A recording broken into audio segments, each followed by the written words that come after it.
रामचरितमानस किसी कंधा कांड का शेषवा हिंदी में सुनिए। ज्ञानी मुनि जिन्होंने श्री रघुनाथ जी के चरणों में प्रीति मान ली है, जोड़ ली है, वही इस चरित्र लीला रहस्य को जानते हैं। लक्ष्मण जी ने जब प्रभु को क्रोधयुक्त जाना तब उन्हें धनुष चढ़ाकर बाण हाथ में ले लिया। तब दया की सीमा से रघुनाथ जी ने छोटे भाई लक्ष्मण जी को समझाया कि हितात सखा सुग्रीव को केवल भय दिखलाकर ले आओ, उससे मारने की बात नहीं है। यहाँ किष्किंधा नगरी में पवन कुमार हनुमान जी ने विचार किया कि सुग्रीव ने श्री राम के कार्य को भुला दिया। उन्होंने सुग्रीव के पास जाकर चरणों में सिर नवाया। साम दान दंड भेद चारों प्रकार की नीति कहकर उन्हें समझाया। हनुमान जी के वचन सुनकर सुग्रीव ने बहुत ही भय माना और कहा, विषयों ने मेरे ज्ञान को हर लिया। अब हे पवनसुत, जहां तहां बानरों के यूथ रहते हैं वहां दूध के समूह को भेजो और कहला दो कि एक पखवाड़े में 15 दिनों में जो ना आ जाएगा उसका मेरे हाथों वध होगा। तब हनुमान जी ने दूतों को बुलाया और सबका बहुत सम्मान करके सबको भय प्रीति और नीति दिखलाई। सब बंदर चरणों में सिर नवाकर चले।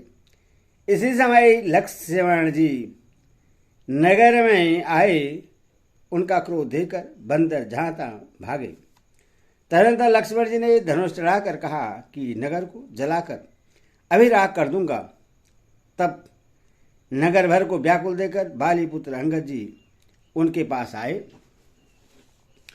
अंगद ने उनके चरणों में सिर नवाकर विनती की, समायाचना की।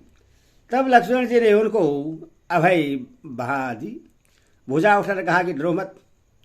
सुग्रीव ने अपने कानों से लक्ष्मण जी को क्रोधयुक्त सुनकर भय से अत्यंत व्याकुल होकर कहा, हे हनुमान सुनो, तुम तारा को साथ ले जाकर विनती करके राजकुमार को समझाओ, समझा बुझा कर शांत करो। हनुमान जी ने तारा से जाकर लक्ष्मण जी के चरणों की वंदना की और प्रभु के सुंदर यश का बखान किया। वे विनती करके उन्हें महल में ले आए और चरणों को धोकर उन्हें पलंग पर बैठाया। तब वानरराज सुग्रीव ने उनके चरणों में सिर नवाया और लक्ष्मण जी ने हाथ पकड़कर उनको गले से लगा लिया। सुग्रीव ने कहा, हे नाथ, विषय के समान और कोई मत नहीं है। यह मुनियों के मन में भी क्षणमात्र मोह उत्पन्न कर देता है। फिर मैं तो विषय जीव ही ठहरा। सुग्रीव ने विनययुक्त वचन सुनकर लक्ष्मण जी ने सुख पाया और उनको बहुत प्रकार से समझाया। तब पवनसुत हनुमान जी ने जिस प्रकार सब दिशाओं में दूतों के समूह गए थे वह सब हाल सुनाया। तब अंगद आदि वानरों को साथ लेकर और श्री राम जी के छोटे भाई लक्ष्मण जी को आगे करके अथा उनके पीछे पीछे सुग्रीव हर्षित होकर चले और जहां रघुनाथ जी थे वहां आए। श्री रघुनाथ जी के चरणों में सिर नवाकर हाथ जोड़कर सुग्रीव ने कहा, हे नाथ, मुझे कुछ भी दोष नहीं है। हे देव, आपकी माया अत्यंत ही प्रबल है। आप जब दया करते हैं हे राम तभी असुरती है। हे स्वामी, देवता मनुष्य और मुनि सभी विषयों के वश में हैं। फिर मैं तो पामर पशु और पशु में भी अत्यंत कामी बंदर हूं। स्त्री का नयन बाण जिसको नहीं लगा, जो भयंकर क्रोध रूपी अधीरी रात में भी जाता रहता है, क्रोधांध नहीं होता। और लोभ की फांसी से जिसने अपना गला नहीं बधाया, हे रघुनाथ जी, वह मनुष्य आप ही के समान है। ये गुण साधन से नहीं प्राप्त होते। आपकी कृपा से ही कोई कोई नहीं पाते हैं। तब श्री रघुनाथ जी मुस्कुरा कर बोले, हे भाई, तुम मुझे भरत के समान प्यारे हो। आप मन लगाकर वही उपाय करो जिस उपाय से सीता की खबर मिले। इस प्रकार बातचीत हो रही थी कि बानरों के युद्ध झुंड आ गए। अनेक रंग के बानरों के दल सब दिशाओं में दिखाई देने लगे। शिव जी कहते हैं, उमा, बानरों की वह सेना मैंने देखी थी, उसकी जो गिनती करना चाहे वह महान मूर्ख है। सब बानर आकर श्री राम जी के चरणों में मस्तक नवाते हैं और सौंदर्य माहिर निधि श्री मुख के दर्शन करके कृतार्थ होते हैं। सेना में एक भी बानर ऐसा नहीं था जिसने श्री राम जी ने कुशल न पूछी हो।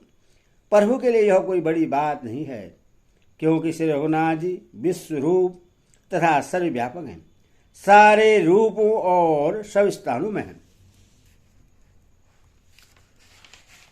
आज्ञा पाकर सब जहां तहां खड़े हो गए। तब सुग्रीव ने सबको समझाकर कहा कि हे बानरों के समूह, यह श्री रामचंद्र जी का कार्य है और मेरा निहोरा अनुरोध है। तुम चारों ओर जाओ और जाकर जानकी जी को खोजो। हे भाई, महीने भर में वापस आ जाना। जो महीने भर की अवधि बिताकर बिना पता लगाए ही लौट आएगा, उससे मेरे द्वारा मरवाते ही बनेगा, अर्थात मुझे उसका वध करवाना ही पड़ेगा।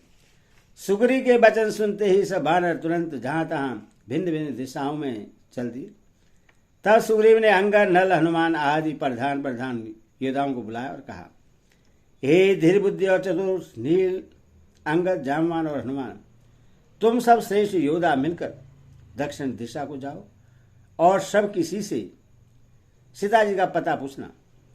मन, वचन तथा कर्म से उसी का सीता जी का पता लगाने का उपाय सोचना। श्री रामचंद्र जी का कार्य संपन्न सफल करना। सूर्य को पीठ से और अग्नि को हृदय से सामने से सेवन करना चाहिए, परंतु स्वामी की सेवा तो छल छोड़कर सर्वभाव से मन, वचन, कर्म से करनी चाहिए। माया विषयों की ममता आसक्ति को छोड़कर परलोक का सेवन भगवान के दिव्य धाम की प्राप्ति के लिए भगवत सेवा रूप साधन करना चाहिए, जिससे भव जन्म मरण से उत्पन्न सारे शोक मिट जाए। हे भाई, देह धारण करने का यही फल है कि सब कामनाओं को छोड़कर श्री राम जी का भजन ही किया जाए। सद्गुणों को पहचानने वाला गुणवान तथा बड़ भागी वही है जो श्री रघुनाथ जी के चरणों का प्रेमी है। आज्ञा मांगकर और चरणों में सिर नवाकर श्री रघुनाथ जी का स्मरण करते हुए सब हर्षित होकर चले। सबके पीछे पवन सुत श्री हनुमान जी ने सिर नवाया। कार्य का विचार करके प्रभु ने उन्हें अपने पास बुलाया। उन्होंने अपने कर कमल से उनके सिर का स्पर्श किया तथा अपना सेवक जानकर उन्हें अपने हाथ की अंगूठी उतार कर दी और कहा, बहुत प्रकार से सीता को समझाना और मेरा बल तथा विरह प्रेम कहकर तुम शीघ्र लौट आना। हनुमान जी ने अपना जन्म सफल समझा और कृपा निधान प्रभु को हृदय में धारण करके वे चले। यदि वे देवताओं की रक्षा करने वाले प्रभु सब बात जानते हैं, तो भी वे राजनीति की रक्षा कर रहे हैं। नीति की मर्यादा रखने के लिए सीता जी का पता लगाने को जहां तहां बानरों को भेज रहे हैं। सब बानर वन, नदी, तालाब, पर्वत और पर्वत की अंतराओं में खोजते हुए चले जा रहे हैं। मन श्री राम जी के कार्य में लवलीन है। शरीर तक का प्रेम महत्व तो भूल गया है। कहीं किसी राक्षस से भेंट हो जाती है तो एक एक चपत में ही उसके प्राण ले लेते हैं। पर्वतों और वनों को बहुत प्रकार से खोज रहे हैं। कोई मुनि मिल जाता है तो पता पूछने के लिए उससे सब घेर लेते हैं।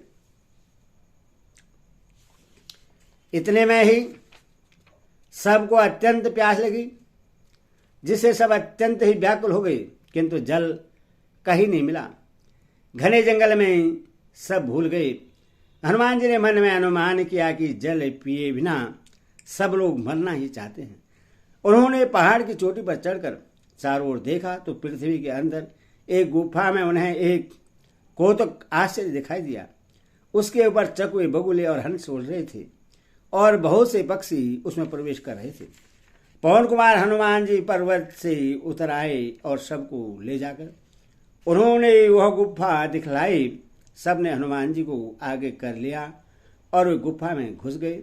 देर नहीं की, अंदर जाकर उन्होंने एक उत्तम उपवन, बगीचा और तालाब देखा, जिसमें बहुत से कमल खिले हुए हैं। वहीं एक सुंदर मंदिर है, जिसमें एक तवो मूर्ति स्त्री बैठी है। दूर से ही सबने उसे सिर नवाया और पूछने पर अपना सब वृत्तांत कह सुनाया। तब उसने कहा, जलपान करो और भांति भांति के रसीले सुंदर फल खाओ। आज्ञा पाकर सबने स्नान किया, मीठे फल खाए और फिर सब उसके पास चले आए। तब उसने अपनी सब कथा कह सुनाई और कहा, मैं अब वहां जाऊंगी जहां श्री रघुनाथ जी हैं। तुम लोग आंखें मूंद लो और गुफा को छोड़कर बाहर जाओ। तुम सीता जी को पा जाओगे, पछताओ नहीं, निराश न हो। आंखें मूंद कर फिर जब आंखें खुली तो सब वीर क्या देखते हैं कि सब समुद्र के तीर पर खड़े हैं। बोले सियावर रामचंद्र की जय, बोले पवन सुत हनुमान की जय, बोले साचे दरबार की जय।